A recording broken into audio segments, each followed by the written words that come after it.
My name is Ellis Wren. I'm 29 years old, and until last week, I thought silence could protect me. For almost 2 years, I didn't hear from my family. No calls, no visits. Just a quiet I fought hard to build. Then, they showed up.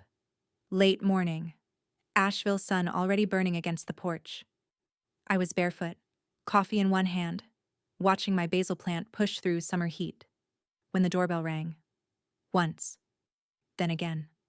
Faster, louder, like entitlement had a sound. I looked through the peephole, and there they were. My mother, Susan, arms wide like we'd been close all along, perfume too sweet for the hour. My brother Ethan, smirking like always, as if life owed him something. And Victoria, his fiancée, draped in designer linen and fake warmth. I opened the door, every nerve in my body screaming to close it again. Ellis, darling, look at you, still in your cozy little nest. Susan sang, stepping inside without asking. They hadn't been in my home for years, but today, they acted like they never left. What they handed me next wasn't an apology or a reunion. It was a wedding invitation. Ethan's wedding. Dated. Printed. Guest list finalized. And in tiny letters at the bottom, reception venue, 48 Oak Terrace. My house. Planned, decided, branded as the Wren Estate. And I hadn't agreed to any of it. They smiled like I should be grateful, like being erased from the conversation but included in the cleanup was some kind of honor.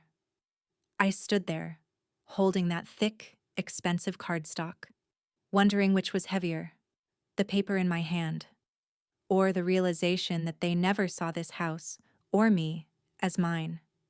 If you've ever had family cross a line you never gave them permission to cross, tell me in the comments, and hit like and subscribe. Because this isn't just a story about a wedding.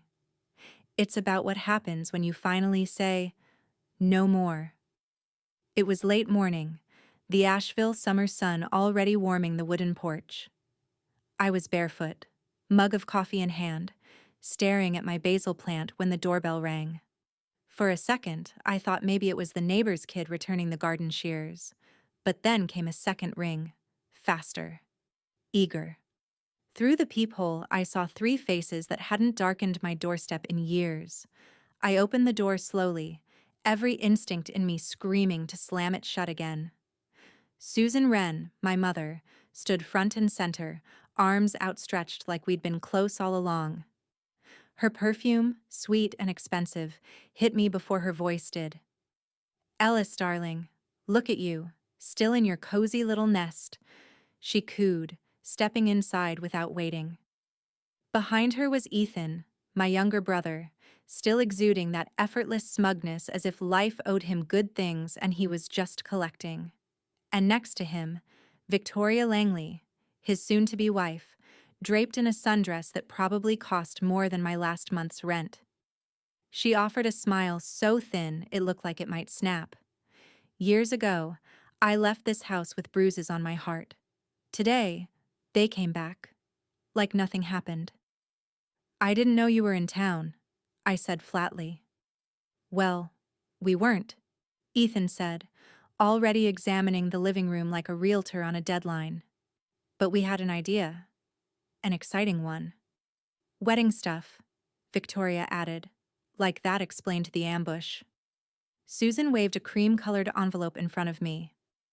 We wanted you to have this in person. Your family, Ellis. This wedding is for all of us. The envelope felt heavy, like it was soaked in pretense. I slipped the card out, saw the fancy calligraphy. Ethan Wren and Victoria Langley invite you to celebrate their union. Date, August 19th. Location, Wren family home. But in tiny print at the bottom it read, reception venue, 48 Oak Terrace, Asheville, North Carolina. My address. Hold on, I said. This is... here? Exactly. Susan clasped her hands. This house is charming, rustic, Perfect for the vibe we're going for. Vintage garden elegance. My mouth dried. And you were going to ask me when exactly? We're asking now, Ethan said with a shrug, as if that somehow fixed the timeline. Victoria glanced around. It'll only take minor touch-ups. You know, to make it photogenic. Your kitchen opens up nicely, and the backyard. Oh, the lighting's divine. I blinked. So, you've been planning this without my consent. Susan chuckled. Consent? Darling, it's not like we're taking over, just borrowing. You weren't using the space for anything important, were you? I opened my mouth, closed it. I'd need to think about it, I managed. Of course, Victoria said, voice coated in syrup. But we really do need to confirm soon. Our vendors are locking in locations this week. Susan leaned closer. You wouldn't say no to family, would you? I stiffened. That phrase, a weapon wrapped in silk. She'd said that the day I declined to co-sign Ethan's third loan. She'd said that when I refused to attend Thanksgiving after she'd forgotten to tell me it was at Victoria's estate. I nodded slowly. I'll consider it. Wonderful, she sang. Ethan and Victoria wandered toward the back door. I lingered in the living room, where my hands gripped the invitation. I didn't know whether to laugh or cry. Then I noticed Victoria's tote bag resting on the armrest. A corner of glossy paper stuck out. I tilted my head. Blueprints, folded and already marked. I moved closer. The heading read, Revised Layout, Wren Wedding Reception, Oak Terrace. Wait, I said, voice steady but cold. When did you plan this? No one answered. They said it was my decision, but the guest list had already gone to print. Sunlight spilled across the kitchen counter as I stood motionless, clutching a chipped mug of coffee I hadn't taken a sip from. The early hum of cicadas filtered through the screen door, and in that moment, my house didn't feel like mine anymore. I set the mug down and reached for my phone. It buzzed before I could unlock it. Again and again, with cheerful pings I'd come to dread. Cousins I hadn't heard from in years were suddenly tagging me on Facebook, gushing about the upcoming big day at the family estate. Photos of smiling couples, brunches in pastel, and champagne toasts filled my feed, all captioned with hashtags like Wren Wedding 2024 and Back to Our Roots. I clicked on a link someone had shared in a group chat. It took me to Ethan and Victoria's online registry. There it was, in bold letters, reception address, 48 Oak Terrace, the Wren Estate. The Wren Estate? That was never its name. It was just my 2-bedroom rental with peeling paint and a herb garden in the back.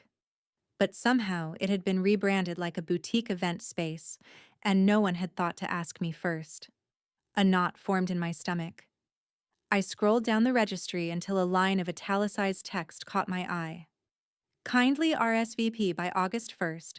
Parking instructions will be emailed to you upon confirmation.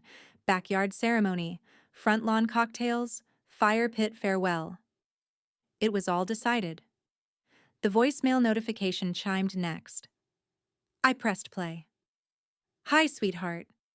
My mother's voice gushed, syrupy and controlled. Just wanted to let you know the tasting is this Friday at 2. The florist will be stopping by your place around 10, but you don't need to do anything. Just let them in. Oh, and Ethan mentioned you were going to call him? He's been so busy, poor thing. Anyway, kisses. I stared at the screen long after her message ended, the silence in the room pressing against me. Then came the call I needed. Naomi. Ellis? Her voice crackled through. You got a second? I'm swimming in seconds, I muttered. Seconds and bad decisions. You saw the registry?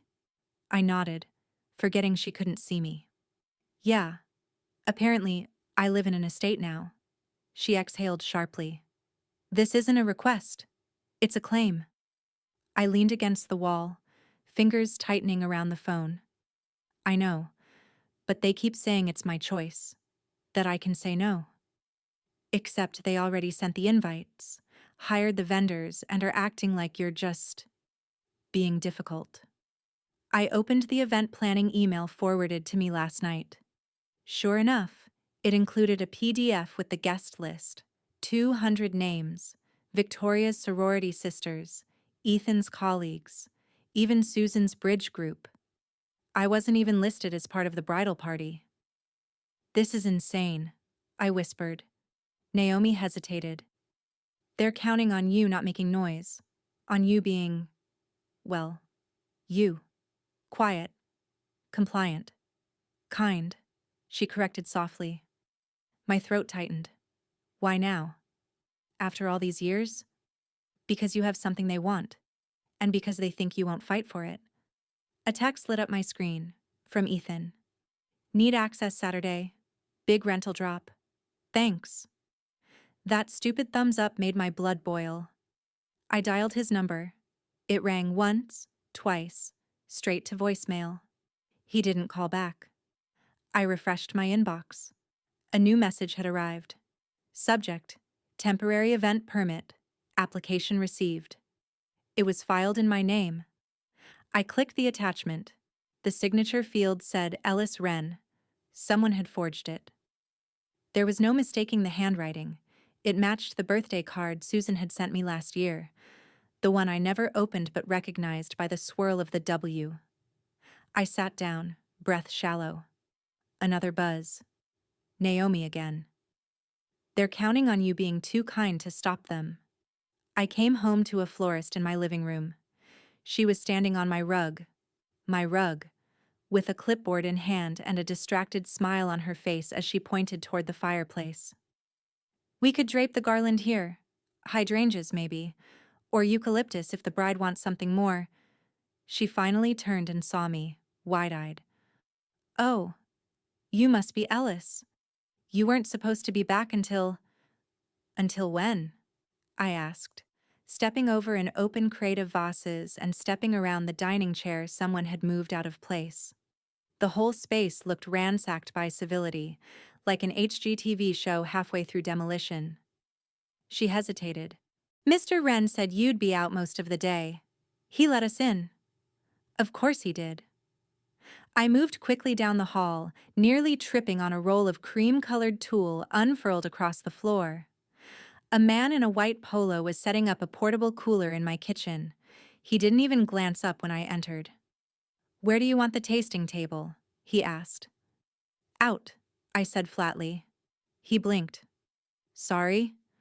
I want it all out, right now. Every flower, every plate, every stranger in this house. Gone.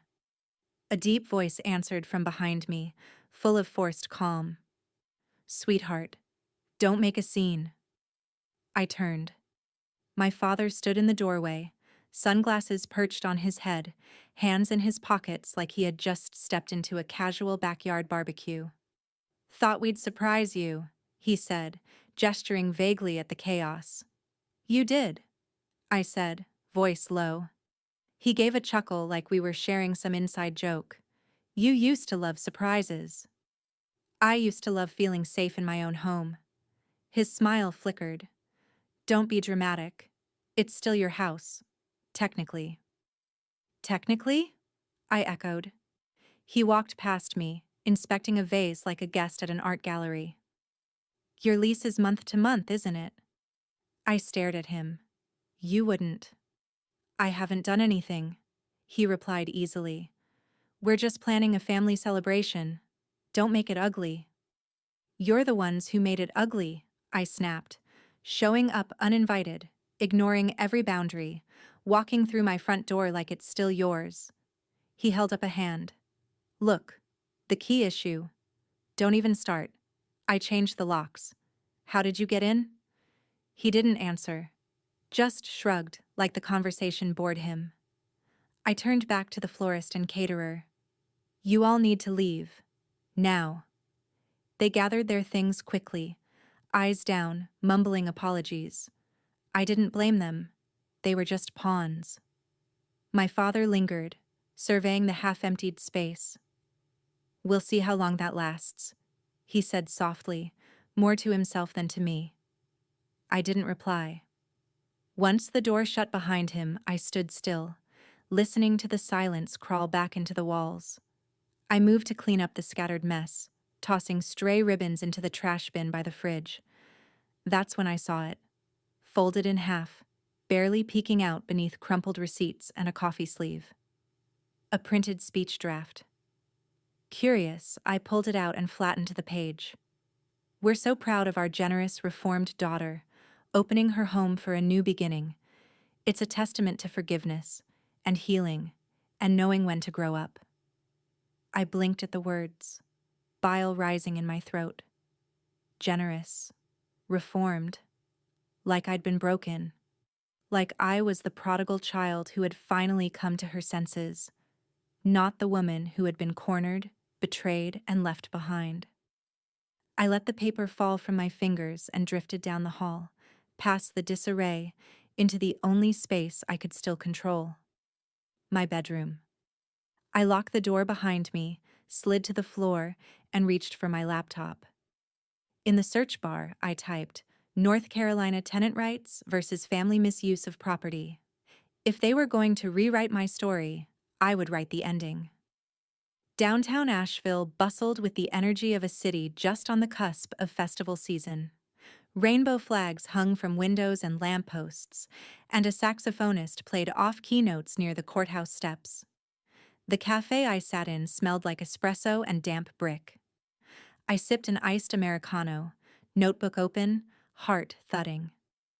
Naomi slid into the seat across from me, already unzipping her canvas bag and pulling out a manila folder. I checked the records, she said, without preamble. You're not a renter. I blinked. What? She grinned. That house? You own it. I stared at her. That can't be right. I've been sending checks to a P.O. box labeled Wren Family Trust for 4 years. She nodded. Exactly. The trust was dissolved 18 months ago. You've been paying no one. My mouth went dry. So it's mine? Title's in your name. Probably slipped through when your dad thought keeping your name on the deed gave him leverage. She pushed the folder toward me. And now it gives you something better. Control. Outside the cafe window, a parade of volunteers walked by carrying posters and string lights. Naomi leaned in. I know you. You're not going to yell or cause a scene. No, I said slowly. I'm not. But if you want to win quietly, she said, tapping her nail on the table, you'll need to act loudly. I raised an eyebrow. Pride Festival is in 3 weeks, she said, and the city just opened permits for satellite events, rallies, neighborhood showcases, fundraising blocks. Wait, I said, already following her train of thought. What if I filed for an event on your street? She finished. I felt something settle in my spine. Something real. Something that actually matters. Naomi's smile turned razor sharp. Exactly. We finished our coffees and headed 2 blocks over to the municipal building. The clerk's office smelled like toner and lemon cleaner. A fan oscillated lazily in the corner. Behind the counter sat a man in his 30s, neatly dressed, his name badge reading Jordan Fields. He looked up from his screen as Naomi approached. I need a block event permit, I said before he could ask. His eyebrows lifted. For which neighborhood? Oak Terrace. He typed quickly, glanced at the screen, then back at me. You're Ellis Wren? I stiffened. Yes. Something flickered in his face. Recognition, maybe? Or the echo of a name from long ago. But it passed. Naomi handed over the paperwork, her voice steady. The event is called Pride and Preservation. It's a rally and art installation to highlight queer homeowners and historical spaces. Jordan's lips twitched at the corners. Ambitious. We've got community speakers and local artists, Naomi added, and we're requesting exclusive use of the block. August 19th. He typed again, more slowly this time. That's the same day as... He trailed off. Didn't finish. But I saw it. I saw the flicker. the pull of a memory he wasn't going to share. Something wrong? I asked lightly. No, he said, smiling faintly. Just unexpected. But everything checks out. I signed the form. Each stroke of my pen felt like reclaiming something I hadn't realized I'd lost. He printed the confirmation, slid it across the counter, then paused. You'll have exclusive use of the block, he said. The words felt electric. I nodded once, took the paper, and turned toward Naomi. It was the quietest yes I'd ever spoken, and the loudest thing I'd ever done. The wedding invites were mailed, without my name anywhere. I spotted the first one by accident, tucked under the hand of a barista at the corner cafe, who was showing it off like a prize. Look how fancy, she said, flashing the ivory envelope to her coworker. Gold embossed initials, floral trim, heavy paper that whispered wealth. I froze when she turned it around. Reception, August 19th. Wren Estate, Oak Terrace. Wren Estate again. My home, scrubbed of me. I waited until they weren't looking and asked for a to-go cup. As she rang me up, the barista smiled. Oh, you're the sister, right? Hosting the big wedding? I didn't answer. She handed me the cup with a wink. Congrats. Must be exciting. Outside, I stood on the sidewalk, heart thudding. My phone buzzed. Naomi. They've gone full propaganda, I said into the receiver. They're handing out invites like I'm a guest, not a prisoner. Want to play prisoner? Naomi said dryly. Or freedom fighter? I didn't answer. The mail had arrived.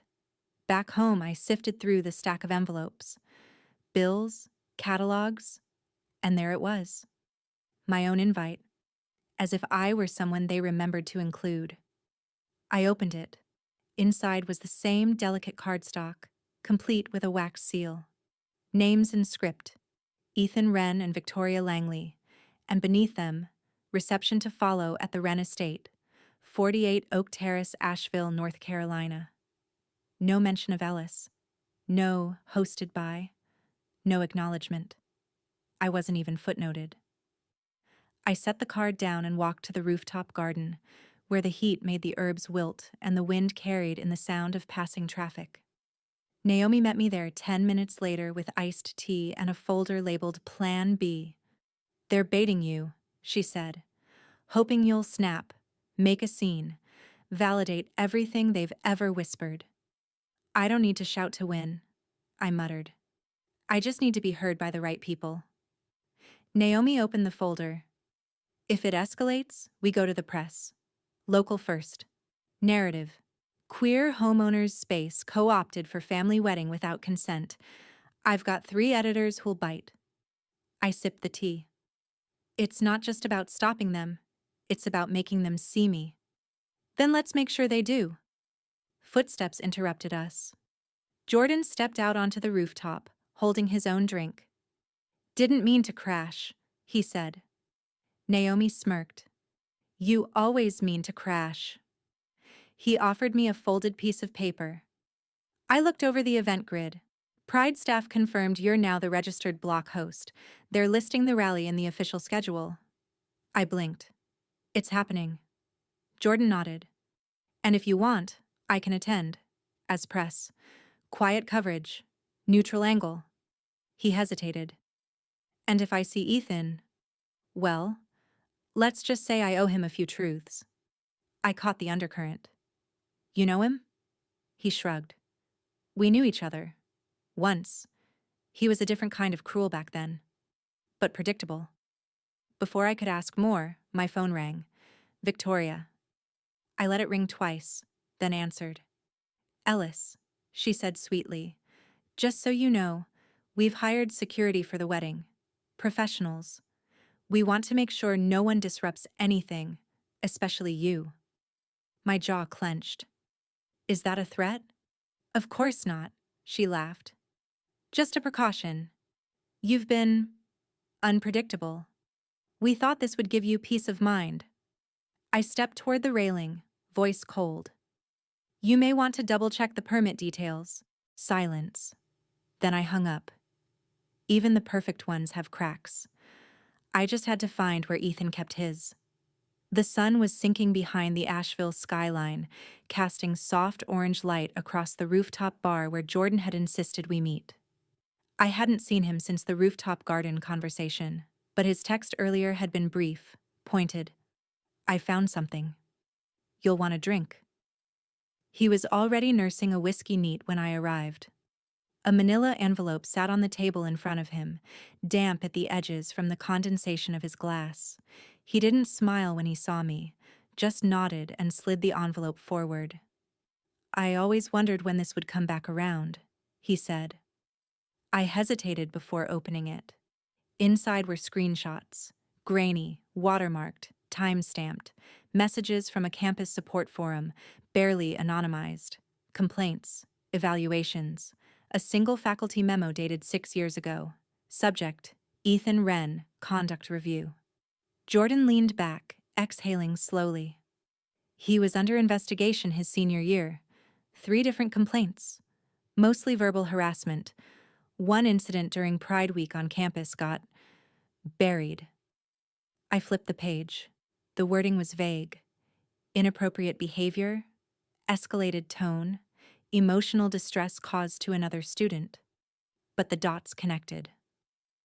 Why wasn't this ever public? I asked. Jordan took a long sip. Susan was running a congressional campaign that year. He was listed as a youth coordinator. Can't have the golden boy tarnished when he's working under the candidate. I stared at the memo. You were there? I was one of the complaints, he said simply. My breath caught. He ghosted me, he added, publicly flirted for months, then left me hanging after the incident. But I kept the receipts. I didn't know what I was going to do with them. Until now. I sat down hard. Jordan pulled out a thumb drive. Everything's here. Screenshots, texts, the faculty timeline, emails he forgot to delete when he forwarded student files for a project we were on together. He thought he was smarter than the system. I opened my laptop, plugging in the drive with shaking hands. The screen blinked to life. And suddenly, Ethan's past unfolded in folders named by semester. He's not running for office, I said aloud. What's the risk? Jordan pulled out his phone and tapped twice. No, but his fiancée is getting fast-tracked for a city planning board, and their wedding PR is being used to pitch the Wrens as Asheville's legacy family. You think they'll risk exposure? I thought of the invite, the security warning, the way Susan kept calling it a new beginning for all of us. This isn't just about a house, I whispered. It's about control, optics. They're rewriting history. And you, Jordan said, are the last sentence they can't erase. I kept scrolling. Photos of Ethan smiling, arms around fraternity brothers. Screenshots of him calling Jordan overly emotional and a liability in group chats. Private messages sent at 2 a.m., followed by weeks of silence. Then that final forwarded memo. A warning, quickly, resolved internally. The dots were clear now. The Wrens had buried this, burnished Ethan's record, and now they were staging a fairy tale wedding on the ashes of the truth. I looked at Jordan.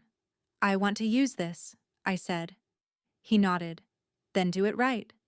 Not a tabloid leak, not a rage post. Use it where it hurts. A buzz interrupted us.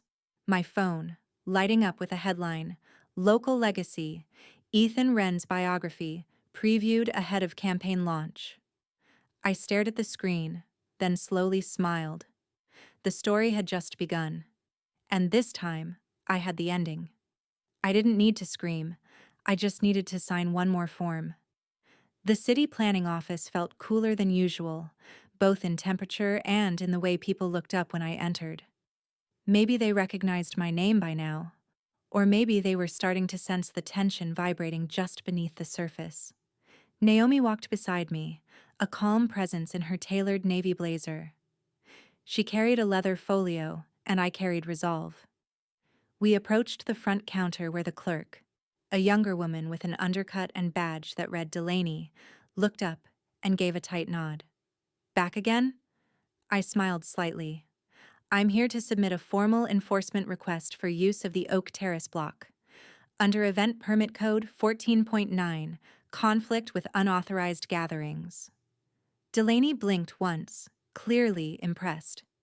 You're invoking exclusivity clause? Yes, Naomi said for me, sliding the form across the counter. Our event is registered as an official Pride satellite rally. Any conflicting activity within the designated area is a violation of permit conditions. Delaney nodded, stamped the form, and filed it without hesitation. Consider it filed. We'll notify the surrounding addresses tomorrow. We left through the side entrance where the light of the afternoon sun barely touched the sidewalk. Naomi didn't say anything until we rounded the corner. You okay? She asked. I just ended a wedding, I said. She didn't correct me. Later that afternoon, I sat in my car outside the Asheville Press Network office. The windows were slightly cracked, and a faint breeze lifted the edge of a flyer wedged in my windshield wiper. It was for the very wedding I had just, technically, obliterated. I opened the messaging app on my phone. A draft message sat waiting. Tip: unauthorized event planned during city-sanctioned Pride rally. High-profile family. Strong optics. I suggest you confirm permit number 3917. Block reservation already approved. I hit send. The journalist I chose didn't need more than that. He had a reputation for sniffing out elitism wrapped in faux charm, the kind who didn't blink when exposed. 10 minutes later, I got a ping. Received.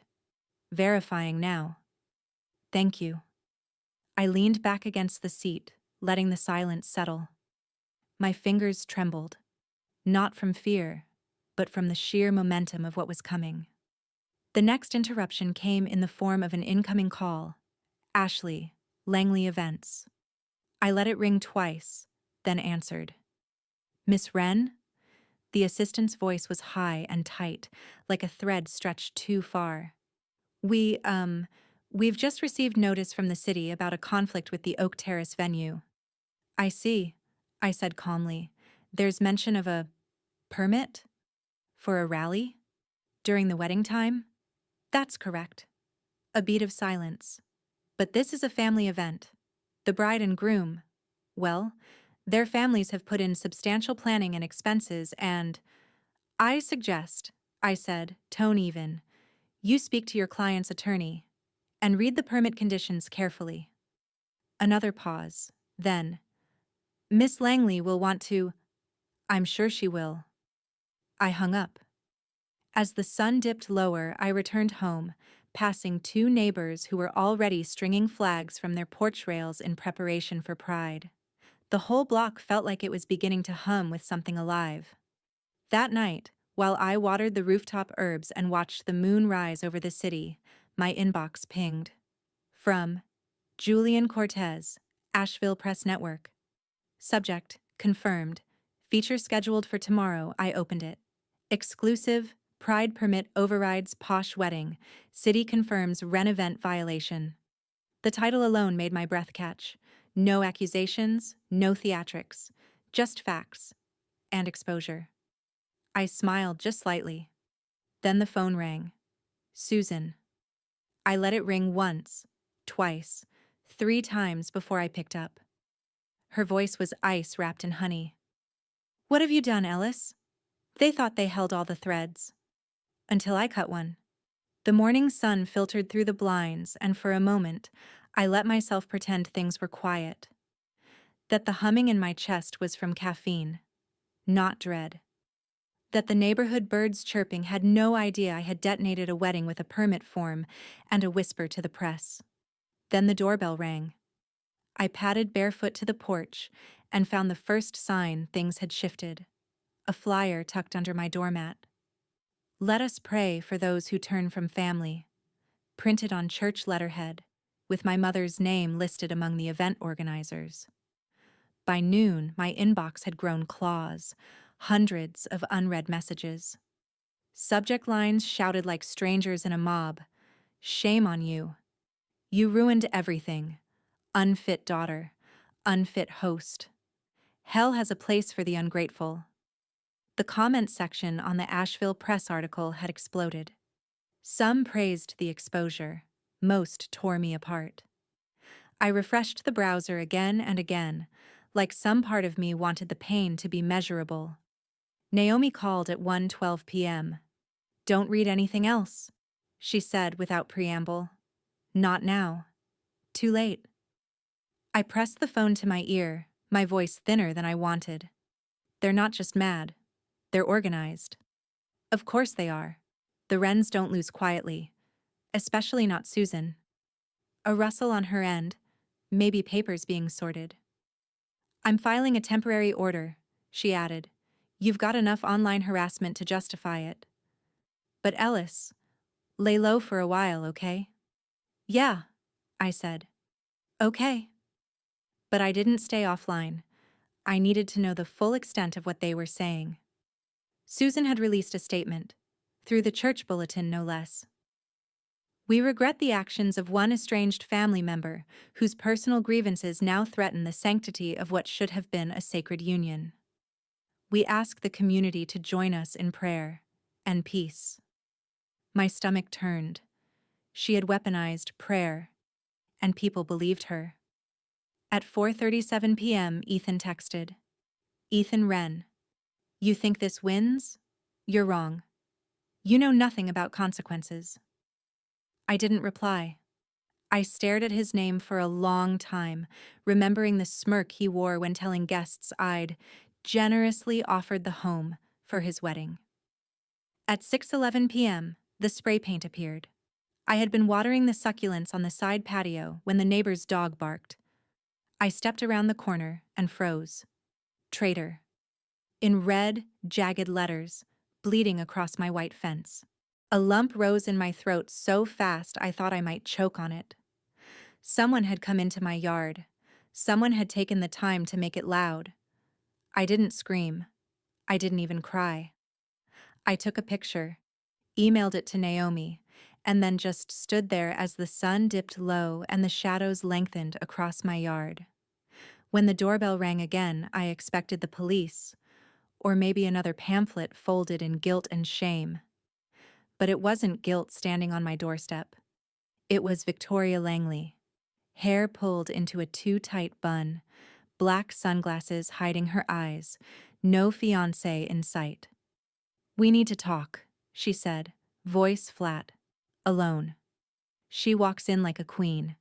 She walked out without a kingdom. Victoria stood in my dining room like it was still hers to claim.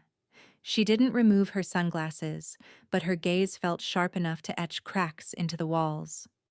"I came here," she began, "because I think we both want the same thing, to move forward."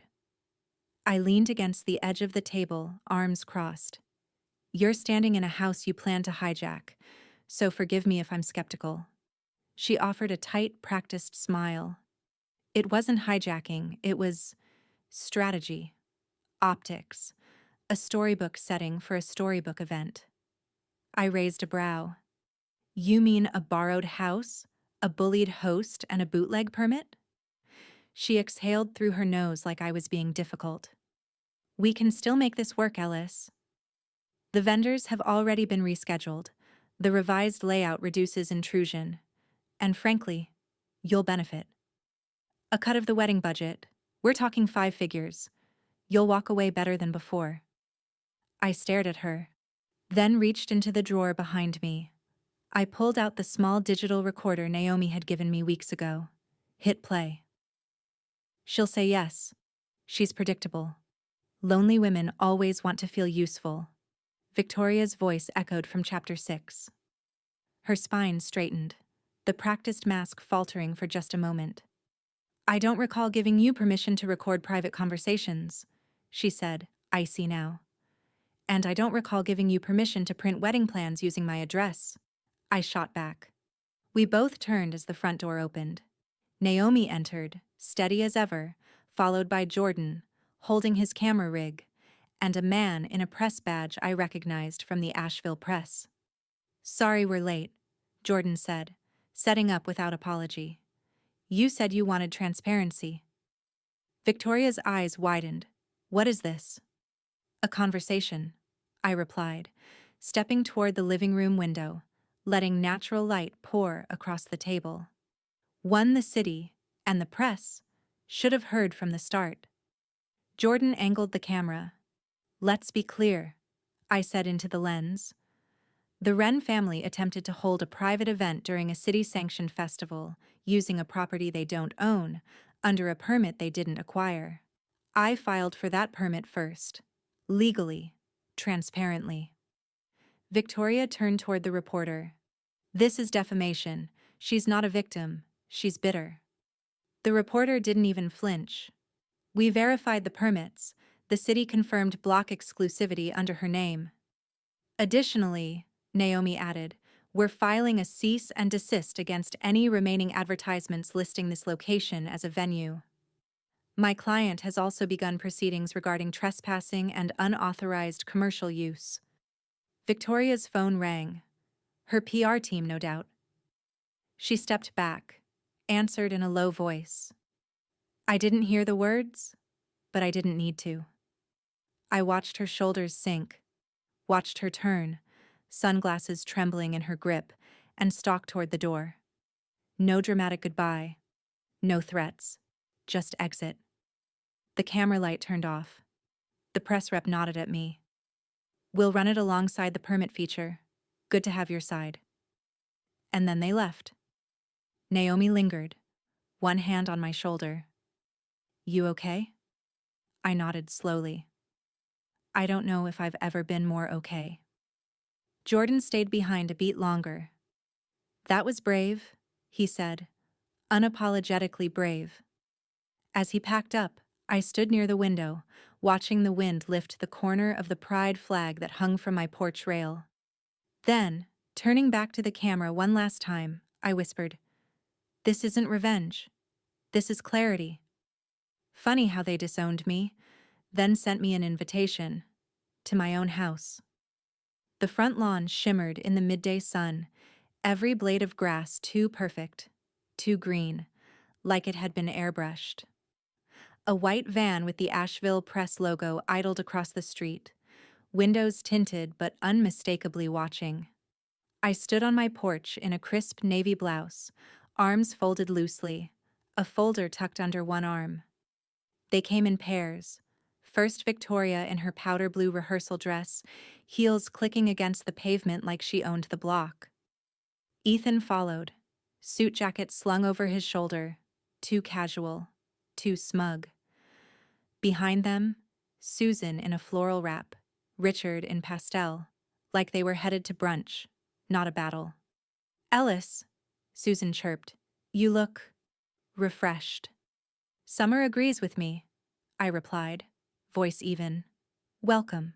They paused. It was the first time I'd said that word to them in years. Ethan scanned the front yard. "Tent crew's coming in 10. Mind if we start marking the perimeter?" I smiled. Pleasant. Distant. "Actually, I do." Victoria tilted her head. "Don't start this again." "Oh, I won't," I said, lifting the folder. "You already did. I'm just continuing." She narrowed her eyes. "What is that?" "A letter." I stepped down from the porch and handed it to her, then one to Ethan. "Formal demand for compensation, damage, misuse of property, false advertising, legal fees." Ethan scoffed, not even unfolding the pages. "You're bluffing." "Naomi?" I called over my shoulder. She emerged from the side yard like she'd been waiting for her cue, phone held steadily in landscape mode, already recording. "Smile for the camera." "You can't be serious," Susan snapped, voice cracking for the first time. "I'm always serious about property law," Naomi replied. Victoria's eyes darted toward the press van. She lowered her voice. "This is public now?" "It always was," I said. "But now it's documented." They stepped closer. a loose semicircle forming on the walkway. For a moment, we were just a broken family under a bright sky, pretending none of this was real. But I wasn't pretending anymore. This house, I said, turning slightly so my voice would carry, has been designated as a local heritage site under temporary civic engagement designation. For the next 72 hours, it's hosting workshops and tours as part of the Pride and Preservation Initiative. Ethan's eyebrows shot up. You're joking. I'm not. I pointed to the small plaque affixed beside the door, glinting in the sun. I worked with the city. Everything is filed, which means none of you, I gestured around them, are permitted to host private events here. Richard took a step forward. You think this makes you look righteous? I shrugged. I think it makes me look prepared. They stared at me, faces twitching in a silent struggle between disbelief and fury. Then, slowly, the iron gate creaked open. A small procession of reporters, cameras already rolling, stepped onto the sidewalk. Jordan was among them, eyes locked with mine, a silent nod of support. This isn't about vengeance, I said softly, loud enough for the microphones to catch. This is about boundaries and consequences. Victoria turned to Naomi. You'll regret this. Naomi only smiled. That line's been overused and legally powerless. Click. Flash. One of the reporters raised a camera and snapped a photo. Victoria frozen, furious, Ethan mid-scoff, Susan paling. The image would be everywhere by morning. And for once, it would tell the right story. They dressed for celebration. I dressed for closure. Victoria's rehearsal gown sparkled under the late afternoon sun like a final, desperate performance. Ethan's tailored suit clung too tightly at the shoulders, sweat betraying his discomfort. Susan wore cream lace, stiff and hollow as the smile she forced. I stood in contrast, navy pantsuit, simple lines, clean. Naomi called it elegantly defiant. The porch had been transformed, not for a wedding, but for a press conference. Folding chairs lined the walkway, a backdrop of banners reading Civic Preservation in Practice. The local reporter cleared her throat beside me, earpiece buzzing. Live in 60. Jordan paced just off camera, holding a flash drive in one hand, his eyes dark with memory. Naomi perched beside the monitor, laptop ready. Susan whispered urgently to Victoria, while Ethan scanned the crowd with tightening fists. 30 seconds, the reporter said. I stepped up to the mic, papers trembling just enough to remind me I was human. Thank you for being here, I began, voice steady. My name is Ellis Wren, and today I'm not hosting a wedding. I'm hosting the truth. Click. Broadcast live. I held up the first sheet, an excerpt from the registry. This is what was mailed to over 200 people. My house. My name. Without my consent. Next, I unfolded the permit filing. In my name. This was forged. Not filed by me. From the corner, Ethan snapped, You're paranoid. We're family. I didn't look at him. I kept everything. The emails, the messages, and most importantly, this. I hit play. Victoria's voice, sharp and dismissive. Just so you know, we hired our own security. Don't embarrass us. Then my response. You may want to double-check the permit details. The clip ended. Before anyone could speak, Jordan stepped forward. Ethan Wren and I knew each other in college, he said calmly. We dated, briefly, until he ghosted me after I filed a misconduct complaint against his frat brother. He told me, off record, he'd bury it using his mother's connections.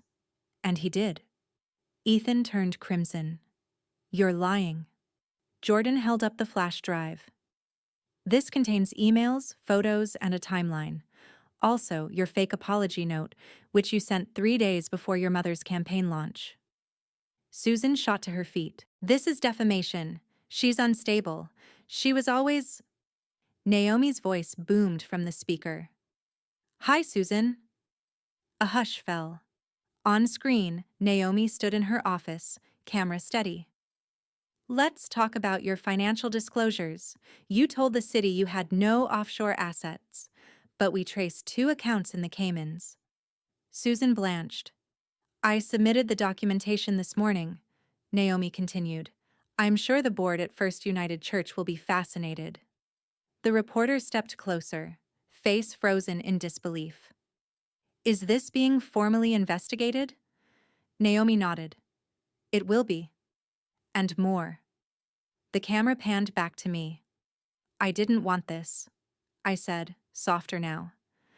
But silence became complicity, and I refused to be complicit in my own erasure. Flashbulbs exploded. The crowd murmured, not in outrage, but awe. Ethan stepped back, eyes darting to Victoria. She didn't meet his gaze. Susan sat, slowly. Her hands trembled. My phone buzzed in Naomi's hand. She glanced at the screen, smiled slightly, then turned it to me. New email.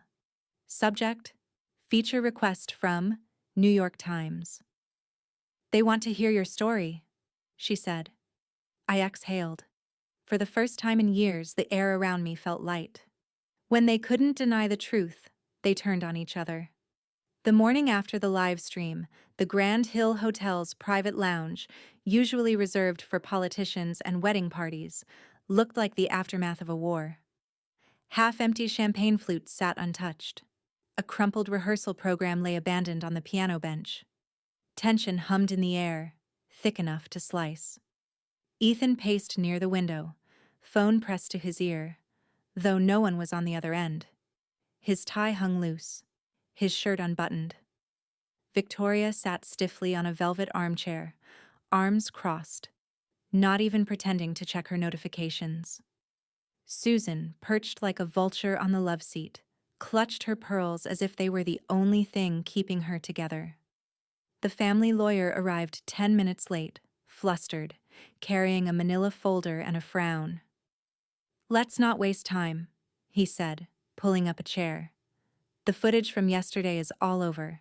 The audio, the permit filings, and now there's this. He dropped a printout on the table. Pride and Preservation, the woman who beat her family at their own game. Ethan snatched it up. His hands trembled. This is your fault, he hissed, eyes locked on Victoria. You said using the house would look good. You said no one would care about the permit. Victoria didn't flinch. I said it would look good if we were honest, but you and your mother wanted the illusion. Susan leaned forward. Watch your tone. No, Victoria said, standing slowly. No more tones.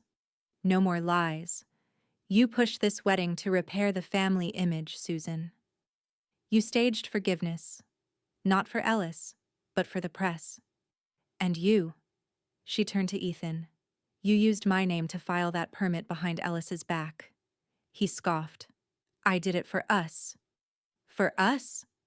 Her voice cracked. You wanted a public redemption arc. I wanted a life. You used me as a prop in your mother's campaign drama. The lawyer cleared his throat. Let me be clear. If Ellis decides to sue for damages, misrepresentation, or even emotional distress, she has a case. And that live stream? That's admissible. I'd strongly advise a public apology and a full media retreat. Retreat? Susan barked. I built this family's name. I will not back down because some ungrateful girl. The room fell silent. Victoria walked to the door, heels echoing with finality. Then don't back down. But I won't be here when it crumbles. Ethan's voice dropped to a whisper. Victoria, don't do this. She paused. We're done, Ethan. Engagement's off. And if your mother so much as mentions my name again, I'll take her to court for coercion and defamation. The door clicked shut behind her. Susan slumped into her chair. Her phone buzzed again and again. Voicemails from donors, church friends, local officials who no longer had the decency to feign support. She turned to the lawyer, eyes hollow. What are our options? Damage control, he said flatly, and prayer. Across town, I sat curled on my balcony couch, a blanket draped over my legs, hot tea in hand. Naomi's voice came through my earbuds, low but triumphant. "You were right not to get involved today," she said. "They're eating each other alive." "I figured," I murmured. "Some storms don't need thunder, just time." Naomi chuckled. "Oh, and one more thing. You know the charity board your mother chairs? The one she built to empower daughters of single mothers?" I raised an eyebrow. "What about it?" "They called, said they're reviewing her position, and they want you to speak at their next summit."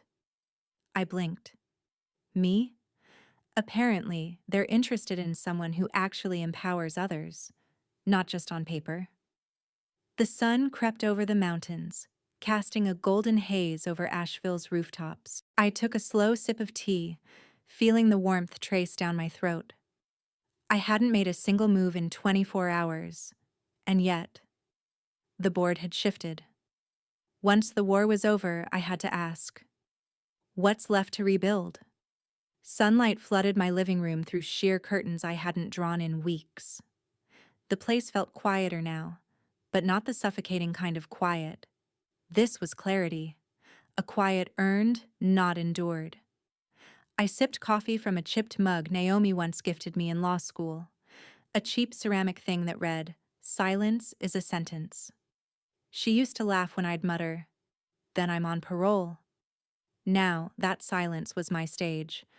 The couch cushion dipped as Jordan sat beside me, brushing his thumb over the back of my hand without saying a word. We both watched the morning news run the headline again. Local woman exposes wedding scam, becomes unexpected voice for property justice. My name crawled across the bottom of the screen, bold and almost unreal. "What do you want them to ask you?" he said softly. "Something that isn't about Susan's fall from grace." He grinned. "So, just the truth then?" I smiled, but the weight in my chest didn't lift. "I'm not sure they're ready for the truth.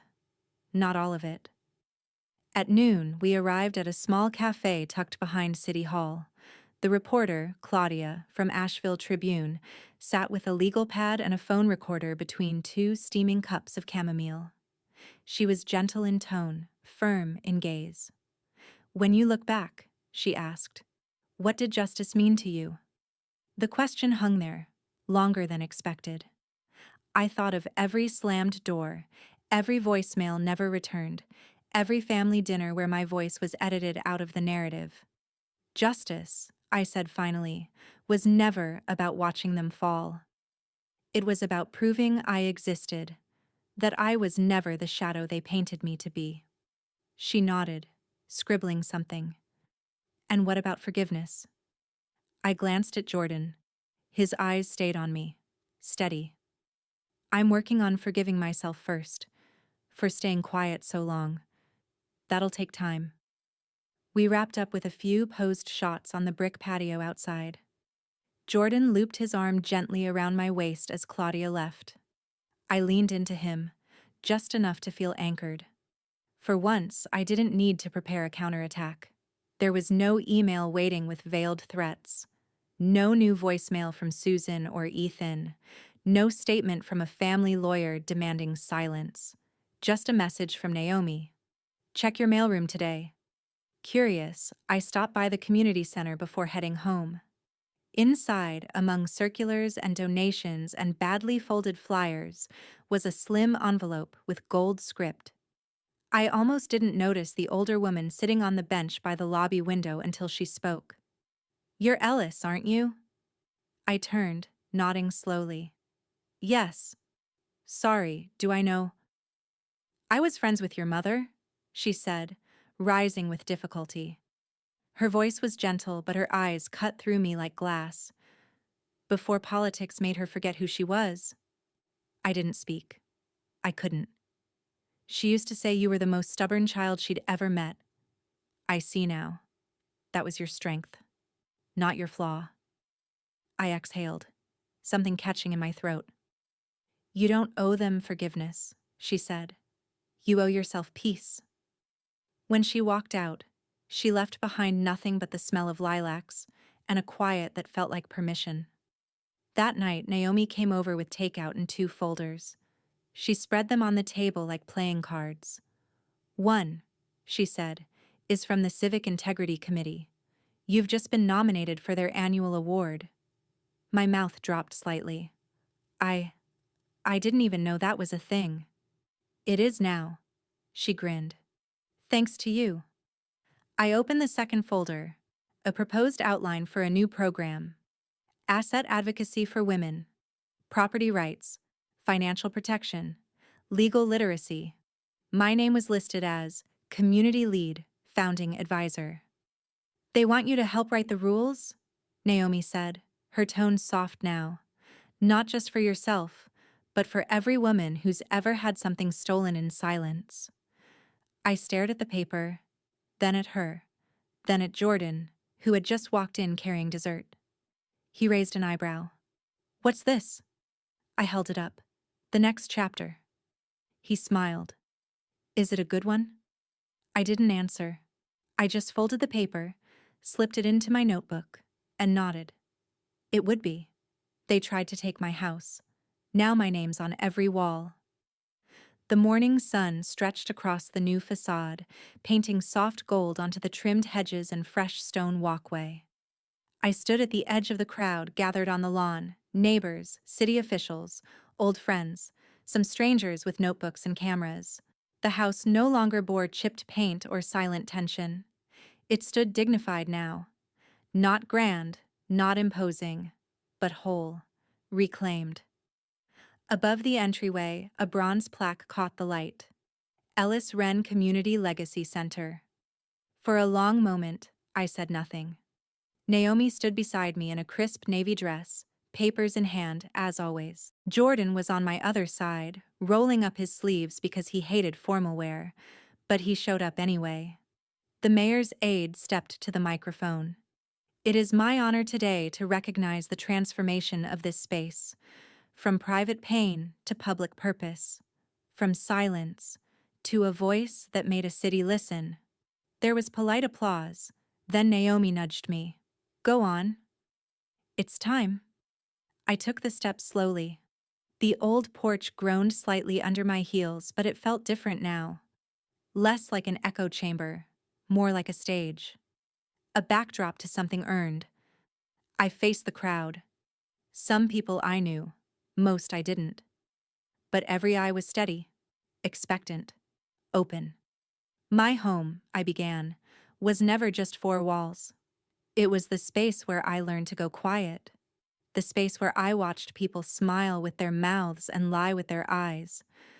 The place where I was told to make myself smaller to keep the peace. I glanced toward the plaque. But this house is mine again. Not just on paper. In meaning.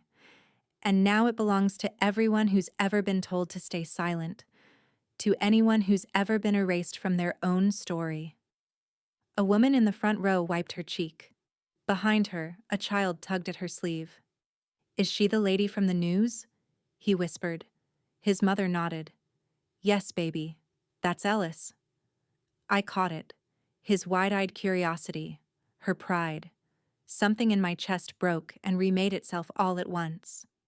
The crowd clapped again, louder this time. Someone gestured toward the podium. Ellis Wren, will you please accept your award? The presenter held a glass sculpture, sleek, curved like a flame, frozen mid-rise. The words, Civic Integrity Award, 2024 shimmered across its base.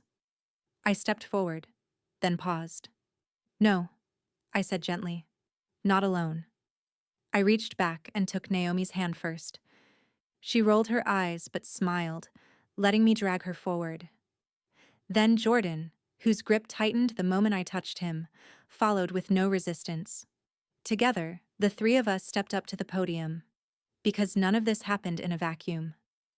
Naomi whispered, You're unbelievable.